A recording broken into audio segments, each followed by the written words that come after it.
Hey guys, it's Amelia. 안녕하세요. 제 이름 Amelia입니다. 근데 저는 청소 아니에요. Fun fact, the books that I used for the cover of this video are not actually the books because I got them all out of the library and I had to return them, so now I don't have the books anymore. Anyways, today I'm going to do my monthly book wrap-up for August.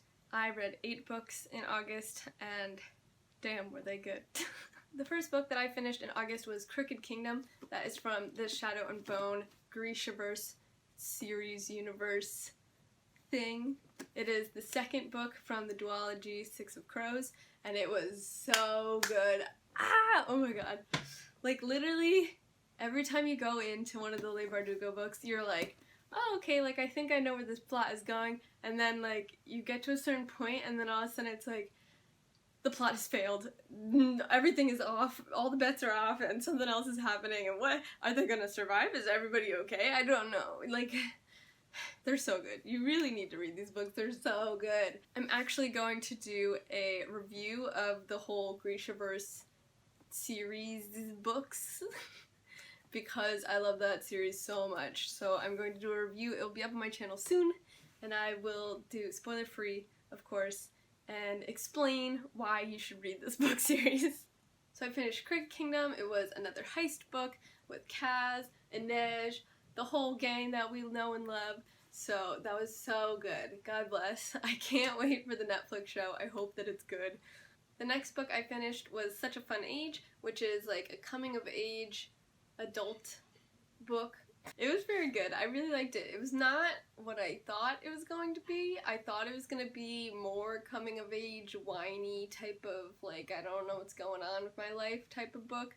But instead it was more focused on racism and not knowing what you're doing with your life, which felt very prevalent right now. It was really good and a really fast read, so I really liked it, and I think it definitely lives up to the hype that it's getting right now. The plot follows a young black woman who is living in Philadelphia, and she is just a nanny for this, like, rich white lady, and she doesn't really know what she's doing with her life, and she has a bachelor's degree in English, I think it was, and she doesn't know what to do, she doesn't know what she wants to do, so she's nannying for this lady right now, and she really likes the little kid, and she's like, maybe I should work as a teacher or a daycare person, and all this stuff. An incident occurs where she is watching the white lady's daughter, this little white child, at a food store really late at night, and she is dressed in clubbing attire because she just came from a club, it was an emergency situation, all this stuff. So she's at a food store with this little girl, and this Karen comes along and is like, did you kidnap that child? Why are you dancing in this supermarket at midnight? Like, you shouldn't be doing that. And then they call the supermarket cops, and a whole thing happens, and a viral video is filmed of her but not released, and then it's all about her relationship with this guy and her relationship with the white lady who she works for, and it's very interesting. It makes you think a lot about what is good and what is bad, and how deep racism could go unknowingly. And so it was a very interesting read, but it's also an interesting story. Like, you're like, oh no, what's gonna happen? So I really liked it. I definitely recommend that one. Next, I read an entire series in a week because I was on vacation. And so I read the Darker Shade of Magic trilogy. So it's A Darker Shade of Magic, A Gathering of Shadows, and A Conjuring of Light, and they were so good. Oh my god, I just obsessed. I'm obsessed with this series. Oh, so first off, I wanted to read these for a while because the covers of these books are just so pretty. They're super graphic, red, cream, black. It's just like, wow. And then as I'm reading the books, I'm like, this cover art makes a lot of sense. Like, it is a very good representation of the book. I love graphic design. So I was super pumped. The books are so good. Like, I just, okay. I'm going to try to give you a short little synopsis right now, but I'm also going to do a full video on why you should read this series because I am really, really obsessed with it. So in this world, there's multiple universes, and it's set in London, and London is the same in every single universe, except it's a little different, and the way the characters, like, discern which London is which is they call them by different colors. So there's Grey London, which is essentially like our London, like it's normal, there's no magic in the London, it's like basic, and it's set in like, I want to say 18th century vibes, like we got like corsets and like the long coats and like cobblestones, you know, the vibe, horses, you know, and pirates. And then there's Red London, which is a super powerful, magical London where magic exists and everybody sort of has it and the society is thriving. Then there's White London, which has magic, but the magic is like killing the society and everything's not going very well and magic is very scarce. And then there's Black London, and Black London had a lot of magic and then society fell to the magic. So it's like completely overrun with dark magic and nobody goes there anymore. So the plot is that our main character, Kel, he can travel between the different Londons. So he has a special kind of like blood magic that not everybody could do. There's only a couple characters in those series that can do this, and they could travel between the different Londons. So he could do special magic. So he could travel between the different Londons and like converse and whatever. So he could travel between the different Londons, but most people could just do like magic, like healing and like water magic and like fire and wind or whatever, you know? And so he's able to travel between these worlds, and then eventually something bad happens, and I'm not going to tell you what, and then they have to like defend all the different Londons from this bad stuff, and their characters are so good, and the plot is so good, and I'll tell you more about it in my next video about this series, but it's so good. Also, there's like a language that they made up that's like in the series, and I just, it's so good. Next, I read Why I'm No Longer Talking to White People About Race. I've seen this book everywhere. I feel like it's such a controversial title, but also the book cover is very cool, because it's right here. I'll put it up. And as you can see, it says Why I'm No Longer Talking About Race, but in white it says white people, so you like almost can't see it, because it's like they're trying to hide, but like not really like be direct about what, but like, so nice. So I finally picked this book up from the library, and I really enjoyed it, actually. I thought, when I first started it, I was like, this is like very heavy essay writing. Like, it's not fiction, it's just straight up facts, and like, there's no plot. It's a non-fiction book. So I don't read that many non-fiction books, but I really want to educate myself more, so I pushed through, I finished the book, and it's really interesting because it's actually from the British perspective. So, living in America, honestly, we're not taught about pretty much anything besides American history. Like, I only really learned about Americans' involvement in the World Wars, and honestly, we don't learn anything about other countries. It's sort of terrible. It's actually really bad.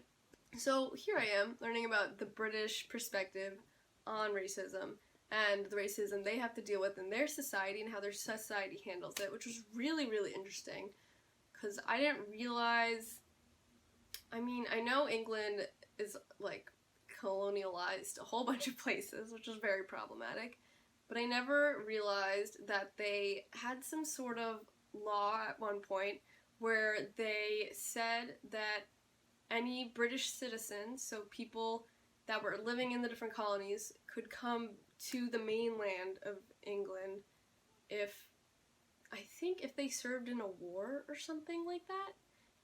So as a result, a lot of BIPOC people traveled to England, which is mostly white. So then there was this new influx of people in the country, and society did not take to it well. And they had a lot of similar problems that America had with dealing with racism in the workplace and in general society, and trying to live, like getting housing equally as their white counterparts, and it was very interesting and talked about a lot of different points. It was just really good, so I recommend it. I learned a lot. Next is another book that I was recommended from the YouTuber Carrie Cake's channel. She has a booktube channel called Carrie Can Read. The links are down below. And she recommended Woven in Moonlight. This book I really liked. The cover I think is really, really interesting. It's got this really interesting, like, flat graphic quality to it. So I was like, okay, like, we'll see what this is about. It looks a little childish. It's a young adult fantasy book. Like, I usually like those, but, like, maybe this is nothing special. This book was so good. The writing is definitely for a, like, younger level. Like, it was very easy to read, but then I could read it faster. I really liked the cultural things in this book, if that makes any sense. It's definitely heavily influenced from Latinx culture. The author has Bolivian heritage, and there's a whole bunch of different aspects of the story that were definitely based on, like, Latinx food and some, like, clothing styles, and it was very, very interesting to read. It also has a really interesting magic aspect to it, and a different type of magic style, universe, I guess you could say. And it also makes you think, and is very focused on debating how people get pushed out of their land, and how there's, like, a them and us, and you're so against each other, but in the end, you're just people, and you should come together and not start wars. So it had a very interesting, like, perspective going on, but also, like, some resolution conflict that was really good, that you don't see a lot in young adult books, honestly. The plot of this book is there's this girl named Zemina. I think that's how you say it, not quite sure.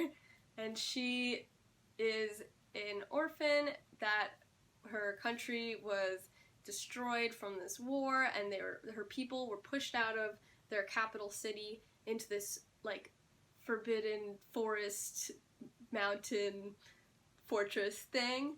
And she looks a lot like the princess of the country, and the princess is the only surviving member of the royal family, and so she gets taken into the royal court and is essentially the princess protection program. So she becomes the princess's body double, so now she is the face of the country, she is the princess, and she lives her life as the princess while the princess hides behind her, I guess, and does some other things in the background. She's living off in this fortress with the remains of her people, and they're running out of food, and something needs to be done soon, because it's been 10 years since they've all been kicked out of their country, and this is getting really bad. And then the people that took over their, like, capital city, and the people that moved in and, like, started the war, they send a messenger, and they're like, hey, our king wants to marry your princess, so send her over. And they're like, and so then they're like, oh no, should we do this? Should we do this and I'll, like, get into the king's mind and, like, solve all the problems? So then Zemina ends up going, maybe it's Zemina. So Zemina goes in. So Zemina goes in to the capital as the princess. She's pretending to be the princess. And she's taken there, and then she really hates everybody at first, but then she starts to realize that they're just people, and they're actually, like, not terrible. So that everybody's the same.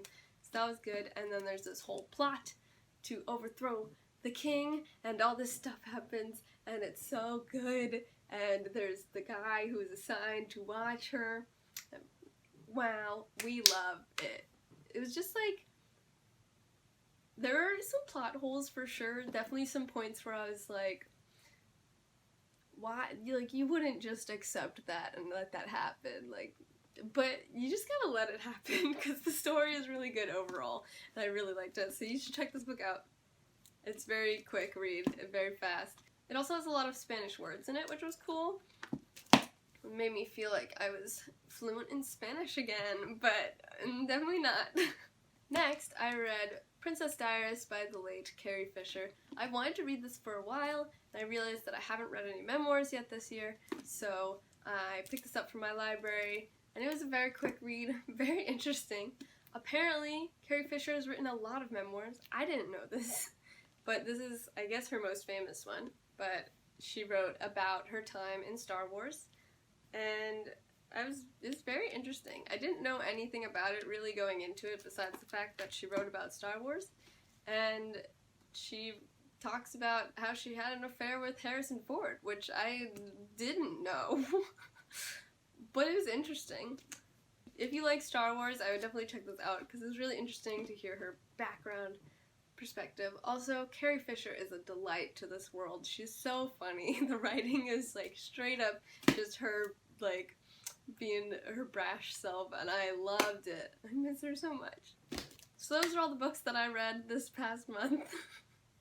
I am currently reading The Magicians, which is on Netflix. I know you've probably seen that like photo before, but it was originally a book by Lev Grossman, and I'm very excited about this book. Someone recommended it to me as an adult Harry Potter, so we'll see how that goes. I'm only like 20 pages in. So far it's pretty good. It also has like a Narnia-esque aspect to it, so I'm digging that. This is a trilogy, so I got all 3 books. I'm hoping to finish them this upcoming month in September. I also just got King of Scars out of the library, which is one of the books in the Grishaverse world. Leigh Bardugo just announced that the sequel to this book, Rule of Wolves, I think it's called, I'll put it here, is coming out in March 2021, so I'm very, very excited.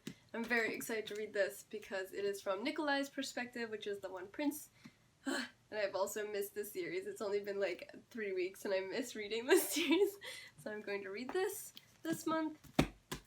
I also am currently on a poetry kick, so I've been reading some Keats and some Blake right now. I don't really know. I'm just dabbling in poetry. I've never really read poetry before like this, so that's exciting, I guess.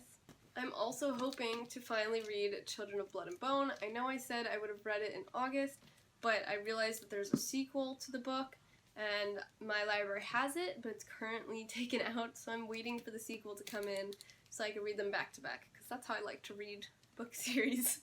So maybe I will read this month, maybe I will wait until I get the next book. We shall see. I also recently got another Haruki Murakami book out. It is The Wind-Up Bird Chronicles. I wanted to read this one for a while. I really like his books, but they take me a really long time to like absorb and read because they're so crazy and also deep. So I'm not sure if I will finish this one this month, but I think I'll start it. And those are my plans for September. If you have any book recommendations, let me know down below. I'm always looking for more book recs. If you've read any of these books, let me know down below because I really want to talk about them. 구독, 좋아요, 봐주셔서 감사합니다. Thanks for watching, guys. Bye!